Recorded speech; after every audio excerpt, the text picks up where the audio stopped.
gente vai falar sobre nossa matéria de história, né? A gente vai falar sobre a sociedade colonial, como era composta essa sociedade. E dentro desse tópico, a gente tem um tópico que é mega importante, que fala sobre o papel da mulher na época colonial, tá? Vocês já leram, lembra que eu pedi para vocês lerem, então a gente sempre vai sublinhar o título, tá? Quem já sublinhou, ótimo.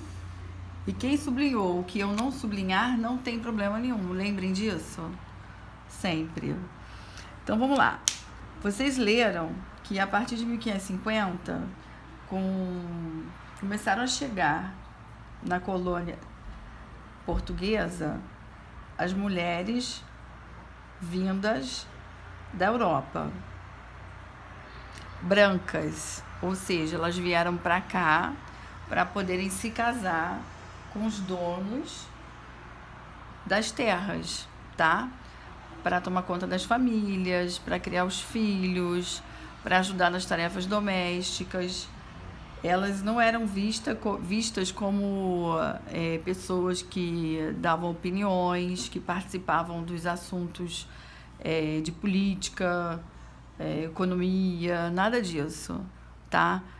Inclusive, as únicas pessoas que elas conversavam, que era permitido, eram as pessoas da casa, né? Se tivesse algum empregado, o marido e os padres, que eram os jesuítas, tá?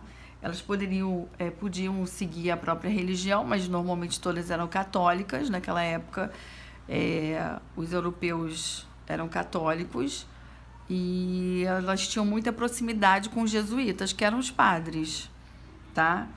Muitas mulheres, nessa mesma época, a gente pode ler em alguns lugares, se tornavam rebeldes, né?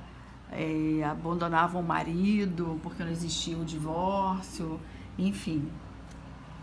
Mas elas não eram bem vistas, então todas viviam muito bem dentro das suas casas, obedecendo o marido, cuidando dos filhos, muitas vezes os filhos dos escravos, que as escravas trabalhavam para elas, enfim. Aí a gente vai sublinhar aqui, ó, essa parte aqui é muito importante, ó. No período colonial, a mulher era vista como propriedade do homem. Forte essa frase, hein? A ela cabiam, basicamente, os afazeres domésticos e o cuidado com os filhos, tá? Tinha oportunidade de aprender. As mulheres que tinham a oportunidade de aprender prestavam serviço de interesse dos homens, sempre. Como lidar com o comércio e ensinar os filhos dos senhores. Quer dizer, se o marido precisasse dela, né, no comércio dele, ela até poderia ajudar. Tá certo? Ó, mulheres negras, escravizadas ou livres assumiam outras funções. Era comum no cotidiano das vilas e cidades coloniais a presença de mulheres no pequeno comércio. Foi o que a gente falou agora, tá? Elas eram verdadeiras quituteiras e vendedoras ambulantes. Ou seja, elas faziam os quitutes e muitas podiam ir para a rua vender. Mas não era bem visto isso, tá? Elas tinham, era que, quer dizer, a vontade dos maridos era que elas ficassem realmente em casa. A forte presença feminina no comércio de alimentos refletia a influência de duas tradições, a africana e a portuguesa, tá?